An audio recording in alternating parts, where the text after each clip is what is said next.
Peace be with you. Friends, we come to the 17th Sunday of Ordinary Time, and we're going to finish our reading of the 13th chapter of Matthew's Gospel, that great chapter dealing with the parables. And gosh, the ones we hear today are so fine. As I mentioned last week, there's a tendency to write the parables off as, nice little stories with a moral, and they're, kind of charming. No, the parables are cutting to the heart of the matter in many ways. It's Jesus' kind of preferred way of conveying the truths of the kingdom. And these are really good examples. The ones today are all about the summum bonum, the highest good. And therefore, they're about what's most fundamental in the spiritual life. You could argue the entire Bible is about this theme. I've said the master theme of the Bible is right worship. And see, that's the same thing. You worship what you think is of highest good, highest value, the summum bonum. So what is that, and how do you get your lives ordered to it makes all the difference, right? That's what these are about. So the first one, Jesus said, the kingdom of heaven is like a treasure buried in a field, which a person finds and hides again, and out of joy goes and sells all that he has and buys that field. It's a cool image. Now, we're not going to get it right away, but in the ancient world, before, insurance companies and all that, when people left for whatever reason, maybe there was an enemy army coming or whatever, they would bury sometimes their valuables in the field, hoping that, eventually they'd come back and they'd be able to recover them. Well, then, who knows? They were killed or they were distracted, they never came back, and that treasure remained buried in the field. Until maybe many, many years later, a farmer comes along plowing and comes across the treasure. That's the image here. So something you come upon that suddenly you realize this is of enormous value. In fact, such great value, I'm going to sell everything I've got to buy that field. Or the kingdom of heaven is like a merchant searching for fine pearls. When he finds a pearl of great price, he goes and sells all that he has and buys it. See, everybody, this is life. This is what it's about. Do you muster the capacity in your life to say, now that I've found the summum bonum, the highest good, the pearl, the treasure, I'm willing to sacrifice or relativize or set aside everything else. See? If I don't do that, now we'll come at the end of the story, we'll come to what happens. This is the whole drama of the spiritual life. Can you muster the capacity to order your life properly to the summum bonum? Okay, you say, I get that, but what is it? How do I find it? What is the treasure? What is the pearl of great price? Well, let me rely here on both Pascal, the great French mathematician, scientist, and philosopher, and Kierkegaard, the great 19th century mysterious philosophical thinker.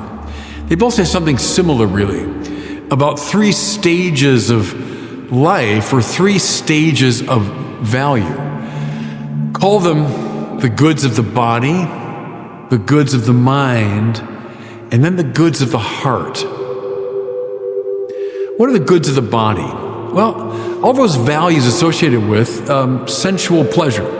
So food and drink and sex and other forms of sensual delight.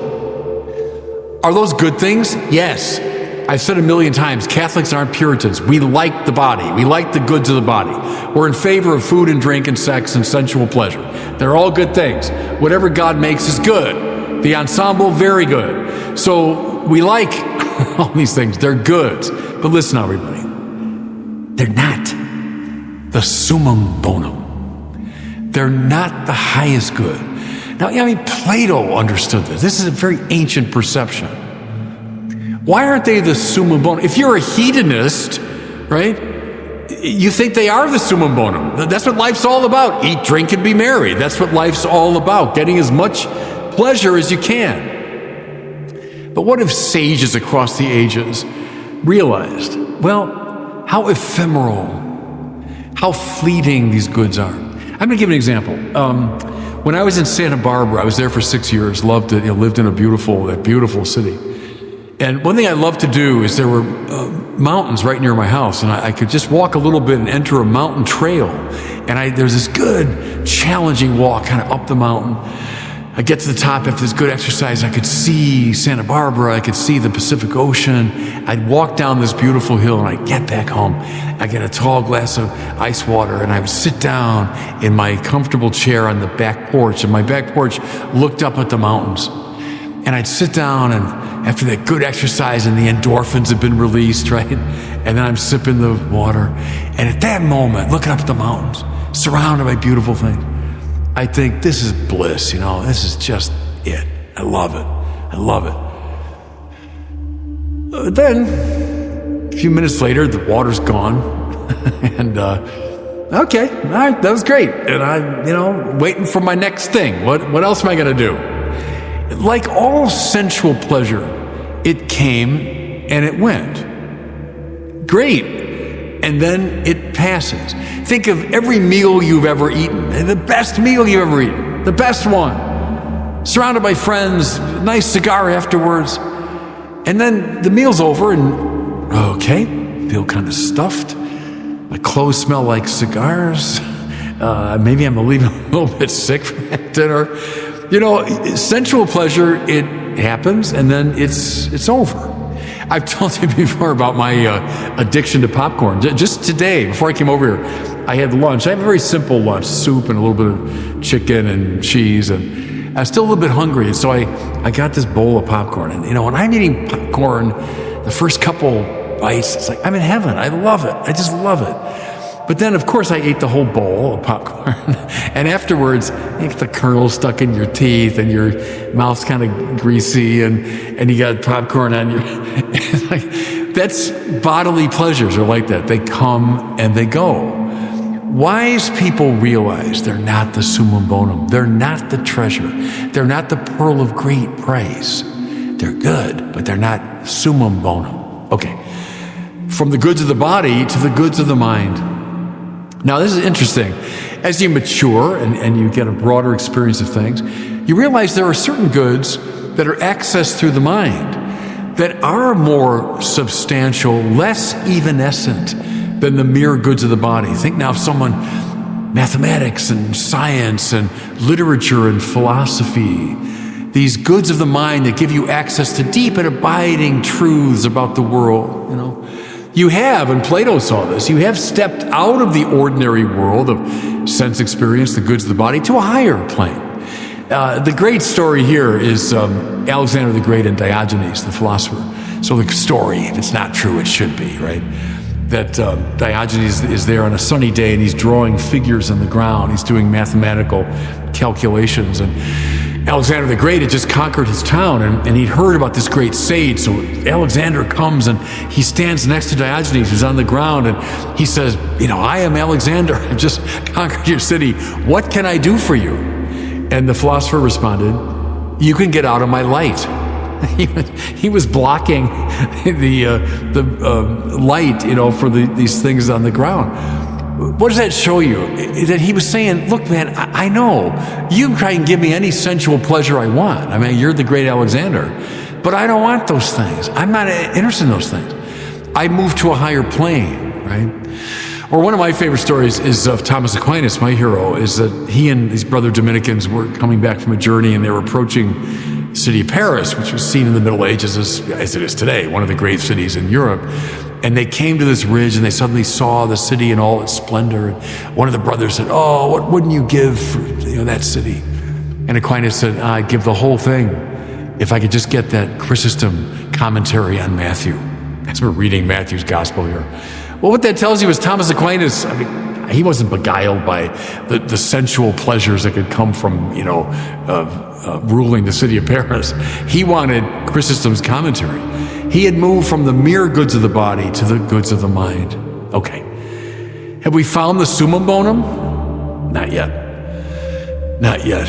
Look, even those goods of the mind, philosophy, science, mathematics, they give us access to certain truths, but we know this. You answer one question, you got 10 more. Right? Answer those, you got 100 more. Whatever truth you come to by means of these sciences, well, it's not the totality of truth that the mind is looking for. Lonergan said that, right? The mind wants to know everything about everything. It's not satisfied by particular truths. So the goods of the mind, they're good, very good, but they're not the summum bonum. What's the summum bonum? What Pascal would call the goods of the heart.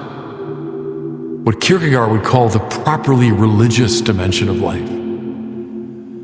When the soul, the heart, is opened up to God and to the things of God. What have we found? In God alone, we found the highest good. Not something as evanescent as the goods of the world, eating popcorn and relaxing after a great hike or savoring a great meal or whatever it is. Greater even than whatever philosophy and science and math can give us. God, being itself, the source of existence, God, the infinite God. Now we found the summum bonum, the highest good. Listen now. In relation to whom all the other goods find their place.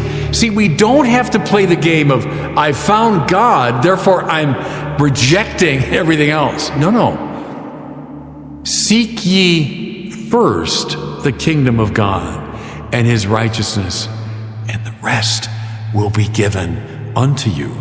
Now, with your loves properly ordered, you can see the relationship between bodily goods, intellectual goods, and the summum bonum.